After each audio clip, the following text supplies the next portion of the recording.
In this video, I'm going to show you the full setup for the UPC scanner inside of third-party profits, which takes your supplier's raw catalog file on Excel and runs every product against Amazon's live data. That way you're focused on items that have the most opportunity rather than doing it one product at a time yourself. So we're going to walk you through the setup, the column mapping, what most sellers get wrong, and the exact filters that I use to focus on the items that have the most opportunity first and filter out the noise. So let's get into it. Now, before I jump on screen, let me explain why this matters for your business. Because most sellers without a UPC scanner are doing this process manually. They get a catalog from a supplier. Usually it's an Excel file or a CSV file, and it can have anywhere between 1,000 to even 50,000 products on it. And if you don't have a UPC scanner, you will have to sit there grabbing one UPC at a time, manually pasting it into Amazon.com, checking the sell price, the BSR, the fees, the number of sellers, and you have to do the math manually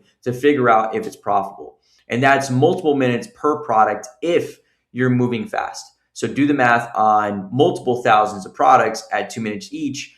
Nobody's finishing that catalog. So what we want to be able to do is use software to help expedite the process, to focus on opportunities that could actually make sense for a business rather than wasting it on stuff that was going to be dead ends in the first place. And if you're not yet a user of third-party profits, we'd recommend to click the links down below to see if this is the right fit for you and your business. So let's jump inside the UPC scanner. That way you can see the exact process and how to take a raw catalog file from your supplier, integrate it into the software. That way you can start finding profit products for your business. Now, the first step is uploading your supplier's catalog. Just to clarify, we accept Excel and CSV. We do not accept PDF. If your supplier sent you a PDF file, you have two different options. The first is you can use AI to transfer that file from a PDF to an Excel, or you can also use different websites, a PDF converter. If you just search it up in Google, you drag and drop the file in, it'll convert it to an Excel file. And then that way you can now upload that file into the software and correctly start sourcing from it. So you can see on my screen here, I have a decently large Excel file. We have close to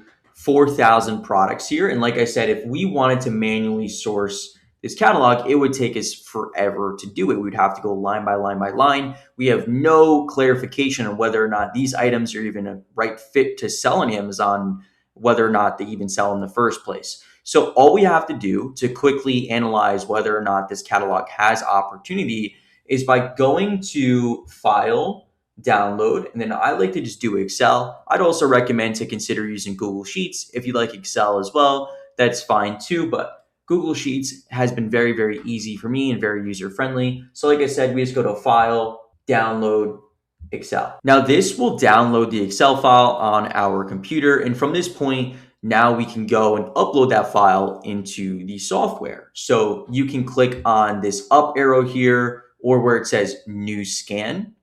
It's then going to populate this little pop-up here where we can drag and drop that file in. You can also click on the upload button in the bottom right-hand corner there and then search your computer. Okay, so now we have the file integrated into the software. We can see a preview of the file. This should match the Excel file that you have here. Like we can see it says item number, item description, size, minimum order quantity, and that's the exact same order as what we have here. That's how we know that the file is integrated properly, which is awesome. From this point, we want to start mapping some of the columns that are here. Now, usually your spreadsheet has a bunch of different columns and the software doesn't know which one is which, so you have to tell it. Now, there's a few different fields to map. The first is going to be supplier. This is who you're sourcing from. So you can click on select supplier here. If you don't see any supplier names in the system, just click on new supplier. If you're an existing user of the software, you just click on that specific supplier that you are integrating the file for. So in this scenario, we are going to be integrating a brand new supplier into the system. So we're going to click new supplier. Then we're going to type their name and then also put in their website. Now, once that's all completed, we can hit save supplier. That will be matched together and you will see how there's a green check mark here. That means that we are all good. The next that we're going to want to do is the UPC column. So the UPC column is the 12-digit barcode that will be on your Excel file. We can see here, this is the UPC code. Now the software will try to auto match specific columns for you. You can see in this scenario, it did.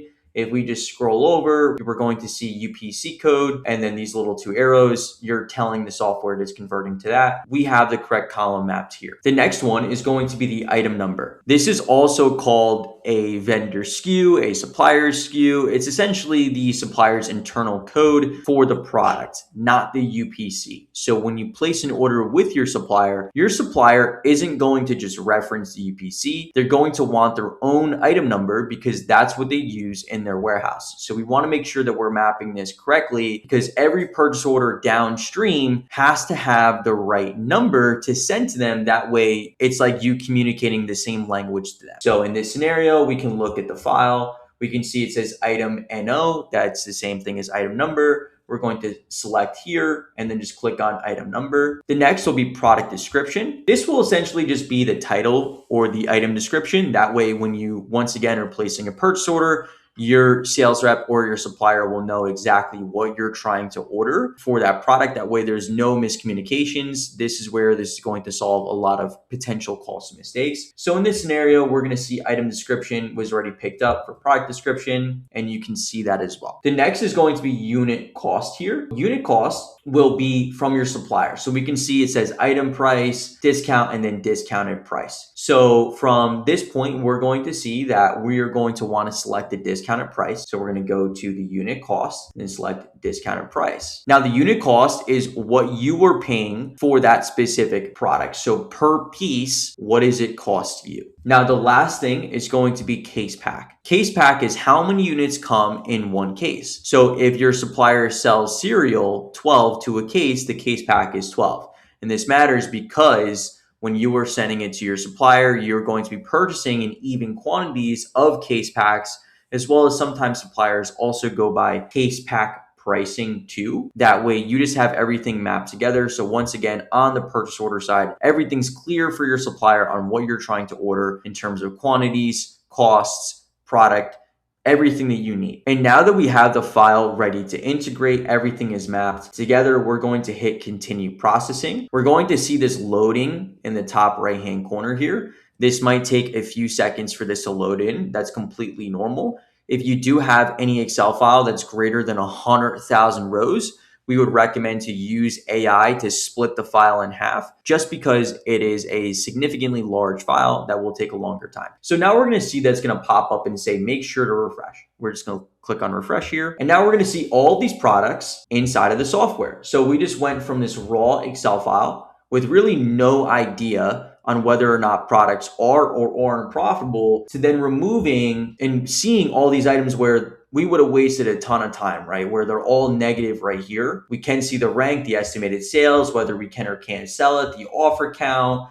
how frequently Amazon's on the listing. All of the decisions that are going to help us as sellers. If we didn't have a UPC scanner, it would be very, very challenging for us to find opportunities faster in our business. So now what we're going to do is we're going to filter through this catalog. That way we focus on the opportunities for our business. That way we cut through all the noise and focus on the best products. So let's jump into that. Now on the software, there's two different ways that you can set filters inside the tool. The first is you can click on set filters here, and you can then go and click on this little down arrow next to a column. So profit per sale, click this down arrow, and then I can set a filter here, or I can just set a filter directly on the interface of the software. So let's say profit per sale, I want to set a filter. I just click on this little filter cone, and then from here, I can then set a filter.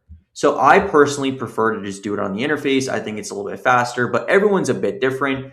On here, you'll be also able to search by the column. So if you want to search by margin or profit per sale or whatever you prefer, you can quickly find the columns that you want to be able to filter. So let's go through and start to set some filters. That way we can start seeing some potential items that would make sense for our business. So the first filter that we're going to set is going to be the profit per sale. We're going to click on the filter cone. we're going to do anything that's greater than $1 after all expenses. The next filter that we're going to set is going to be a profit margin that is greater than 10%. We're also going to put a rank that is a maximum of 200,000 or less than 200,000. We will also put the latest offer count is going to be greater than 3. Amazon in stock percentage is a maximum of 50%. That way we remove a lot of listings where Amazon could be dominating the product. And we're going to put the buy box availability greater than 80%. That way we remove a lot of buy box suppressed listings, meaning that Amazon is not pushing it inside of their algorithms because they believe that the price is usually too high in the product and ultimately it's just not going to sell the way that we want it to sell. And then we're going to hit apply. And now we're going to see all these different items here from this Excel file where it's populating potential opportunities for us to be selling on Amazon.com and making a profit off of it. So now it's going to be worth it for us to start sourcing through the list. So we can see here, we have Dr. Bronner's. We can open up this item on Keepa, and then we can kind of get a gauge of whether or not this is an opportunity. We can also go through further down, once again, see a different product here, open this up, and then see if this is an opportunity. So now from this point, we want to go product by product by product, analyzing the opportunities that the software spit out as being potentially profitable. And then this is where you can start building a purchase order for your business to then go to your supplier, get better pricing, and place your first initial order with that supplier. To recap, you want to upload your supplier's catalog as an Excel or CSV file into the software and then map the columns together. Once those are mapped, you want to run the scan and then filter for products based on profit, margin, ROI, rank, seller count, etc. And then click into the candidates that you feel like are the best for you and your business. And then add the ones that check out into a purchase order. And when you set this up, you're going to be saving tons of time for your business. So rather than spending weeks manually sourcing a catalog, you can cut down that time significantly for your business to focus on the cream of the crop from the supplier's catalog. So if you haven't yet started your trial of third-party profits or you're not using the tool, we'd recommend to click the link down below. That way you can see if it's the right fit for your business. Hope you guys enjoyed the video, and we'll see you guys on the next one.